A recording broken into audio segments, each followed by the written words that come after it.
ஆண்டவரும் இரட்சகருமாகிய இயேசு கிறிஸ்துவின் ஒப்பற்ற நாமத்தில் ஜூலை மாதத்தின் இந்த முதல் நாளில் இன்றைய தேவனுடைய வார்த்தைக்காக தேவ பிள்ளைகளாகிய உங்கள் யாவரையும் கர்த்தருடைய நாமத்தில் நான் வாழ்த்துகிறேன். இந்த ஜூலை மாதத்திற்கு கர்த்தர் உங்களுக்கு சகாயம் பண்ணுவாராக. கர்த்தர் உங்களுக்கு அடைக்கலமும் பலனும் ஆபத்து காலத்தில் அனுகூலமான துணையுமாயிருந்து உங்கள் வாழ்வில் எழும்புகிற யுத்தங்களை ஓய செய்து உங்களுக்கு எதிராக எய்யப்படுகிற ஈட்டிகளை அம்புகளை முறித்து தம்முடைய கரத்தின் செய்கையை கர்த்தர் வெளிப்படுத்துவாராக என்று சொல்லி கர்த்தருடைய நாமத்தில் நான் உங்களை வாழ்த்துகிறேன். இந்த 7வது மாதத்திலும் தேவனுடைய அற்புதமான கரங்கள் உங்களை தாங்கி நடத்தும்படியாக தேவ சமூகத்திலே ஜெபிக்கிறேன். ஆண்டவருடைய பரிசுத்த நாமத்திற்கு மகிமை உண்டாகட்டும். இந்த ஜூலை மாதத்திற்கும் தேவனுடைய முகத்தை நோக்கி பார்த்து தேவ சமூகத்தில் அமர்ந்திருக்கிற வேளையில் பரிசுத்த ஆவியானவர் என்னுடைய இருதயத்தில் அமர பண்ணின தேவனுடைய வார்த்தை சங்கீதம் 46வது சங்கீதம் 8வது வசனத்தின் கடைசி பகுதி. கர்த்தருடைய செய்கைகளை வந்து பாருங்கள். இந்த ஜூலை மாதத்திலும் கர்த்தர் உங்களுக்கு கொடுக்கிற வார்த்தை, கர்த்தருடைய செய்கைகளை வந்து பாருங்கள். இந்த வருடத்தின் துவக்கத்தில் ஆண்டவர் நமக்கு கொடுத்திருக்கிற வார்த்தையை உங்களுக்கு நினைப்பூட்டுவது, ஞாபகப்படுத்துவது நல்லது என்று நினைக்கிறேன்.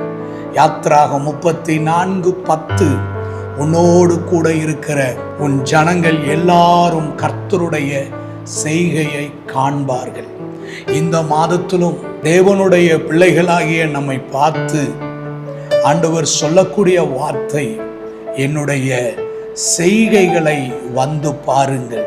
ஏசாயா தீர்க்கதரிசன புத்தகம் 28வது அதிகாரம் 29வது வசனம் சொல்லுகிறது, கர்த்தர் செயல்களிலே மகத்துவமானவர். கர்த்தருடைய செய்கை எப்படிப்பட்டது? இந்த நாட்களிலே குறிப்பாக நம்முடைய வாழ்க்கையிலே தேவன் எப்படிப்பட்ட செய்கைகளை வெளிப்படுத்த விரும்புகிறார் என்றால், மத்தேயு எழுதின சுவிசேஷம் 8வது அதிகாரம் 23வது வசனத்திலிருந்து 27வது வசனம் வரைக்கும் அங்கே ஆண்டவருடைய வார்த்தை எழுதப்பட்டிருக்கிறது. அதில் 27வது வசனத்தை நான் உங்களுக்கு மேற்கோள் காட்ட விரும்புகிறேன். அந்த மனுஷர்கள் ஆச்சரியப்பட்டு, இவர் எப்படிப்பட்டவரோ, காற்றும் கடலும் இவருக்கு கீழ்ப்படுகிறதே என்றார்கள். அங்கே ஆண்டவருடைய சீசர்கள் படகிலே பிரயாணம் செய்கிறார்கள். அந்த படகு பிரயாணத்திலே இயேசுவும் கூட இருக்கிறார். அவர்கள் பிரயாணப்படும் பொழுது அவர்களுக்கு எதிராக கடல் கொந்தளித்து பெரும் காற்று எழும்புகிறது. படகு அலைகளினால் மூடத்தக்க உண்டான பெரும் காற்றும் கொந்தளிப்பின் நிமித்தம் சீசர்கள் பயந்து, ஐயரே, நாங்கள் மடிந்து போகிறோம், எங்களை இரட்சியும் என்று சொல்லி ஆண்டவராகிய இயேசு கிறிஸ்துவை அவர்கள் எழுப்புகிறார்கள். அப்பொழுதுதான் இயேசு கிறிஸ்து எழும்பி நின்று கடலையும் காற்றையும் பார்த்து அதட்டினார். வேத வார்த்தை அங்கே சொல்லப்படுகிறது, உடனே அமைதல் உண்டாயிற்று. இதை கண்ட சீசர்கள் ஆச்சரியப்பட்டார்கள். கர்த்தருடைய செய்கை எப்பொழுதுமே நம்மை ஆச்சரியப்பட வைக்கும். சங்கீதம் 46:8 கர்த்தர் வாக்கு பண்ணி இருக்கிறாரே, கர்த்தருடைய செய்கையை வந்து பாருங்கள். கர்த்தருடைய செய்கை எப்படிப்பட்டது? நம்முடைய வாழ்க்கைக்கு விரோதமாய் நம்முடைய பிரயாணத்துக்கு விரோதமாக, நம்முடைய முயற்சிகளுக்கும் முன்னெடுப்புக்கு விரோதமாக, நம்முடைய இலக்கை நோக்கி நாம் பிரயாணம் செய்ய முடியாதபடி எழும்பி வருகின்ற பெரும் காற்றையும் கடலையும் அதட்டி, இறையாதே அமைதலாயிரு என்று சொன்ன உடனே அந்த காற்றும் கடலும் அமைதியாயிற்று. வேத வார்த்தை சொல்லுகிறது, மிகுந்த அமைதல் உண்டாயிற்று.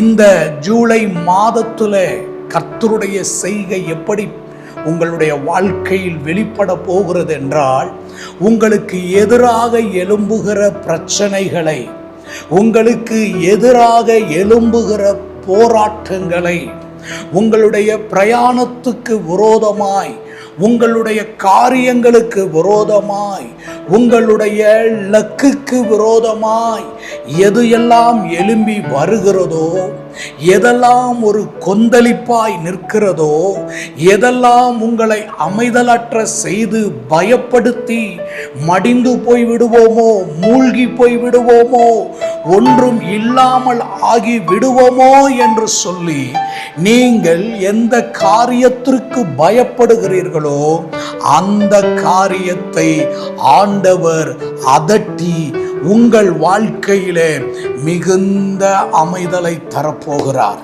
இதுவரை உங்கள் வாழ்க்கை அமைதல் இல்லாமல் கடலிலே தத்தளிக்கிற படகை போல தடுமாறிக்கொண்டு உங்களுடைய வாழ்க்கை, உங்களுடைய தொழில், உங்களுடைய காரியங்கள் தத்தளித்து கொண்டிருக்கலாம். கரை சேர்ந்து விடுவோமோ, மூழ்கி போய் விடுவோமோ, அமிழ்ந்து போய் விடுவோமோ, இந்த பிரச்சனை நம்முடைய வாழ்க்கையை, நம்முடைய நிகழ்காலத்தை அல்லது எதிர்காலத்தை மூழ்கடித்து ஒன்றுமில்லாமல் செய்துவிடுமோ என்று சொல்லி நீங்கள் பயப்படுகிற காரியத்தை ஆண்டவர் அதட்டி உங்கள் வாழ்க்கையிலே மிகுந்த அமைதலை தரப்போகிறார். ஆண்டவராகிய இயேசு கிறிஸ்து அந்த படகு பிரயாணத்தில் எதிராக எழும்பின காற்றையும் கடலையும் அதட்டின உடனே அது மிகுந்த அமைதல் உண்டானதை கண்டு சீசர்கள் ஆச்சரியப்பட்டார்கள். கர்த்தருடைய செய்கை எப்படிப்பட்டது? அது ஆச்சரியப்பட வைக்கத்தக்க கூடியது. இந்த ஜூலை மாதத்தில் செயல்களிலே ஆச்சரியமானவர், செயல்களிலே மகத்துவமானவர் உங்களுக்கு ஒரு அறைகூவல் விடுகிறார். கர்த்தருடைய செய்கையை வந்து பாருங்கள். என்னுடைய செய்கையின் மூலமாக உன்னுடைய வாழ்க்கையிலே மிகுந்த அமைதலை நான் தரப்போகிறேன், விடுதலையை தரப்போகிறேன், சமாதானத்தை தரப்போகிறேன். என்னுடைய செய்கையினால் உனக்கு எதிராக எழும்புகிற கொந்தளிப்பை அடக்கி அமைதலாய் இரு என்று சொல்லி நான் கட்டளையிட போகிறேன் என்று சொல்லி வாக்கு பண்ணுகிறார். இந்த ஜூலை மாதத்தின் இந்த முதல் நாளிலே எதெல்லாம் உங்களுக்கு எதிராக கொந்தளிப்பை உண்டு பண்ணி கொண்டிருக்கிறதோ, தடுமாற்றத்தை உண்டு பண்ணி கொண்டிருக்கிறதோ, தத்தளிப்பை ஏற்படுத்தி கொண்டிருக்கிறதோ, அவைகளை எல்லாம் ஆண்டவராகிய இயேசு கிறிஸ்து அதட்டி இறையாதே அமைதலா இரு என்று கட்டளையிட போகிறார். சீசர்களுடைய வாழ்க்கையில் கொந்தளிப்பை அதட்டி அமைதலை கட்டளையிட்டதை கண்டு அவர்கள் ஆச்சரியப்பட்டார்கள்.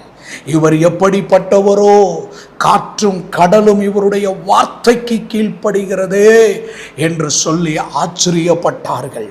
கர்த்தருடைய செய்கை இந்த ஜூலை மாதத்தில் உங்களை ஆச்சரியப்பட வைக்கும்.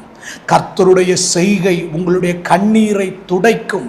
கர்த்தருடைய செய்கை உங்கள் துக்கத்தை மாற்றும்.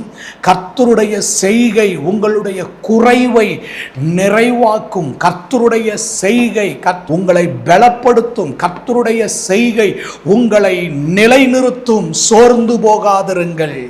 இன்று கண்ட எகிப்தியனை, இதுவரை கண்ட பாடுகளை, இதுவரை கண்ட பிரச்சனைகளை, இதுவரை கண்ட போராட்டங்கள் உங்களுடைய வாழ்க்கையில் இல்லாமல் போக செய்து அதை ஆண்டவர் அதட்டி போடுவார்.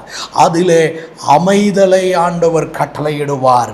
இந்த ஜூலை மாதத்தின் இந்த முதல் நாளிலே ஒரு நம்பிக்கையோடு விசுவாசத்தோடு தேவனுடைய திருமுகத்தை நாம் நோக்கி பார்ப்போம். எங்கள் அன்பின் நல்ல ஆண்டவரே, இந்த ஜூலை மாதத்தின் இந்த முதல் நாளிலே ஆண்டவரே உம்முடைய முகத்தை நாங்கள் நோக்கி பார்க்கிறோம். எங்கள் வாழ்க்கையிலே எழும்புகிற பெருங்காற்றுகள், எங்கள் வாழ்க்கையில் எழும்பி நிற்கிற பிசாசினுடைய சீற்றங்கள், எங்கள் வாழ்க்கையில் எழும்பி நிற்கிற மனிதர்களுடைய சீற்றங்கள் எல்லாம் அடங்கி போவதாக, எல்லாம் அடக்கப்பட்டு போவதாக.